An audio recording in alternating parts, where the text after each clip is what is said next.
భీమ్రావ్ రాంజీ అంబేద్కర్, డా. Babasaheb అంబేద్కర్గా సుపరిచితుడు. 1891 April 14, 1956 December ప్రముఖ భారతీయ న్యాయవాది, ఆర్థిక శాస్త్రవేత్త, రాజకీయ నేత, సంఘ సంస్కర్త. ఇతను అంటరానితనం, కుల నిర్మూలన కోసం ఎంతో కృషి చేశాడు. అతను స్వతంత్ర భారతదేశపు మొట్టమొదటి కేంద్ర న్యాయశాఖ మంత్రి, రాజ్యాంగ శిల్పి. ఇతను కొలంబియా విశ్వవిద్యాలయం నుండి పీహెచ్డీ, లండన్ విశ్వవిద్యాలయం నుండి డీఎస్సీ, డాక్టరేట్ పట్టాలను పొంది చాలా అరుదైన గౌరవాన్ని సంపాదించాడు. న్యాయ, సామాజిక, ఆర్థిక శాస్త్రాలలో పరిశోధనలు చేశాడు. మొదట్లో న్యాయవాదిగా, అధ్యాపకుడిగా, ఆర్థికవేత్తగా పనిచేశాడు. తరువాత భారతదేశ స్వాతంత్ర్యం, పత్రికల ప్రచురణ, దళితుల సామాజిక రాజకీయ హక్కులు, భారతదేశ రాజ్యాంగ వ్యవస్థాపన కోసం కృషి చేశాడు. 1956లో ఇతను బౌద్ధ మతాన్ని స్వీకరించడంతో దళితులు సామూహికంగా బౌద్ధంలోకి మత మార్పిడి చేసుకున్నారు.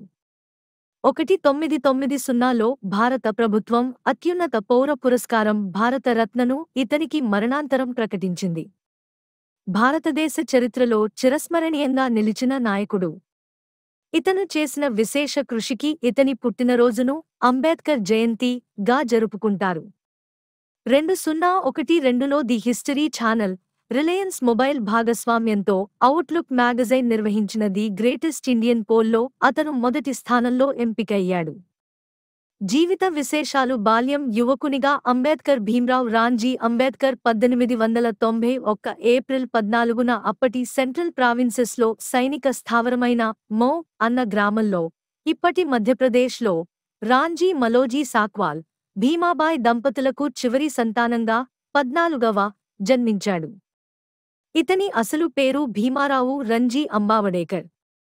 అతని కుటుంబం ఆధునిక మహారాష్ట్రలోని రత్నగిరి జిల్లాలో అంటవాడ గ్రామంలో నివసించినందున వారు మరాఠీ నేపథ్యం కలవారు. వీరి వంశీకులు మహార్ కులానికి చెందినవారు. ఇతని తండ్రి బ్రిటిష్ ఇండియన్ ఆర్మీలో సుబేదారుగా పనిచేశాడు. 6 ఏళ్ల వయసులోనే అశ్రద్ధ, అవగాహన లేకపోవడం, ఆర్థిక కష్టాల కారణంగా తల్లి చనిపోయింది. మొత్తం 13 మంది తోబుట్టువులలో 9 మంది అకాల మృత్యువాత పడగా 2 అక్కలు మంజుల, తులసి, 2 అన్నలు బలరాం, ఆనందరావు మిగిలారు.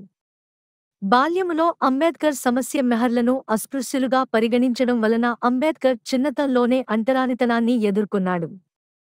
అతను వేరే పిల్లలతో కలవకుండా, మాట్లాడకుండా పాఠశాల గదిలో ఒక మూల కూర్చోబెట్టేవారు. మిగతా కులం వాళ్లకి భిన్నంగా అస్పృశ్యులు నీళ్లు తాగాలంటే ప్యూన్, కార్మికుడు వచ్చి ఇచ్చేవాడు. అతను లేకపోతే పిల్లలు నీళ్లు తాగే అవకాశం ఉండేది కాదు. ఈ దుస్థితిని అంబేద్కర్ క్లుప్తంగా ప్యూన్ లేడు కనుక నీళ్లు లేవు అని వివరించాడు. డబ్బులు చెల్లించే స్తోమత ఉన్నా సేవలు అందించేవాళ్లు ముందుకు రాకపోవడం వలన మంగలి మహార్లని, చాకలి వీరి బట్టలను ముట్టుకునేవారు కాదు. అతని సోదరులే ఇంట్లో బట్టలు ఉతకడం, జుట్టు కత్తిరించుకోవడం చేసుకునేవారు. అంబేద్కర్ 9 సంవత్సరాల వయసులో మాసూర్ నుండి గోరేగావ్కి ప్రయాణం చేయడానికి ఎడ్లబండి వాళ్లు ఎవ్వరూ అస్పృశ్యులని ముందుకు రాకపోతే మసూర్ స్టేషన్ మాస్టర్ సహాయంతో బండివాడికి రెండింతలు కిరాయి ఇచ్చి బండివాడు వెనుక నడువగా అంబేద్కర్ సోదరులే సొంతగా బండి నడుపుకుని వెళ్లారు. విద్యాభ్యాసం, ఉద్యోగం, కుల వివక్ష. బరోడా మహారాజు సాయాజీరావు గైక్వాడ్ ఇచ్చిన ₹25 విద్యార్థి వేతనంతో 1912లో బి.ఏ. పరీక్షల్లో ఉత్తీర్ణుడయ్యాడు. పట్టభద్రుడైన వెంటనే బరోడా సంస్థానంలో ఉద్యోగం లభించింది. కాని పై చదువులు చదవాలన్న పట్టుదల వల్ల ఉద్యోగంలో చేరలేదు. మహారాజుకు తన కోరికను తెలిపాడు. విదేశంలో చదువు పూర్తి చేసిన తరువాత బరోడా సంస్థానంలో 10 ఏళ్లు పనిచేసే షరతుపై 1913లో రాజాగారి ఆర్థిక సహాయం అందుకుని కొలంబియా విశ్వవిద్యాలయంలో చేరాడు. 1915లో ఎంఏ, 1916లో పీహెచ్డీ పట్టాలను పొందాడు. ఆనాటి సిద్ధాంత వ్యాసమే 10 ఏళ్ల తర్వాత the evolution of provincial finances in India అనే పేరుతో ప్రచురితమయ్యింది. 1917లో డాక్టర్ అంబేద్కర్గా స్వదేశం వచ్చాడు. అప్పటికి అతని వయస్సు 27 ఏళ్లు. ఒక దళితుడు అంత గొప్ప పేరు సంపాదించుకోవటం ఆనాటి అగ్రవర్ణాల వారికి ఆశ్చర్యం కలిగించింది. మహారాజా సాయాజీరావ్ సంస్థానంలో సైనిక కార్యదర్శి అయ్యాడు. కాని కార్యాలయంలో నౌకర్లు కాగితాలు అతని బల్లపై ఎత్తివేసేవారు. కొల్హాపూర్ మహారాజు సాహు మహారాజ్ అస్పృశ్యత నివారణకెంతో కృషి చేస్తుండేవాడు.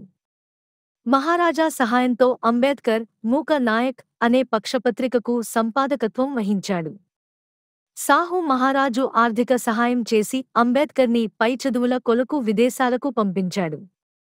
32 సంవత్సరాల వయసులో డా అంబేద్కర్ బారట్లా, కొలంబియా విశ్వవిద్యాలయం నుండి పీహెచ్డీ, లండన్ విశ్వవిద్యాలయం నుండి డీఎస్సీ పట్టాలను పొందాడు. కాని కార్యాలయంలో జనులు కూడా అతనిని అస్పృశ్యుడుగా చూచారు. దళిత మహాసభ 1927లో మహాద్లో దళిత జాతుల మహాసభ జరిగింది. మహారాష్ట్ర, గుజరాత్ల నుండి కొన్ని వేల మంది వచ్చారు. మహాద్ చెరువులోని నీటిని త్రాగుటకు వీలు లేకపోయినా అంటరానివారికి ఆ చెరువులో ప్రవేశం లేకుండినది. అంబేద్కర్ నాయకత్వంలో వేలాది మంది చెరువు నీరు స్వీకరించారు. ఈ సంఘటన మహారాష్ట్రలో సంచలనం కలిగించింది. 1927లో అంబేద్కర్ బహిష్కృత భారతి అనే మరాఠీ పక్ష పత్రిక ప్రారంభించాడు. ఆ పత్రికలో ఒక వ్యాసం వ్రాస్తూ అంబేద్కర్ ఇలా అన్నాడు: తిలక్ గనుక అంటరానివాడుగా పుట్టివుంటే స్వరాజ్యం నా జన్మ హక్కుని ఉండడు.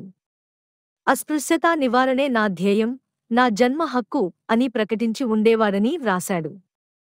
అంటే ఆనాడు అంబేద్కర్ కులతత్వవాదులు పెట్టిన బాధలను ఎంతగా అనుభవించాడో తెలుస్తుంది.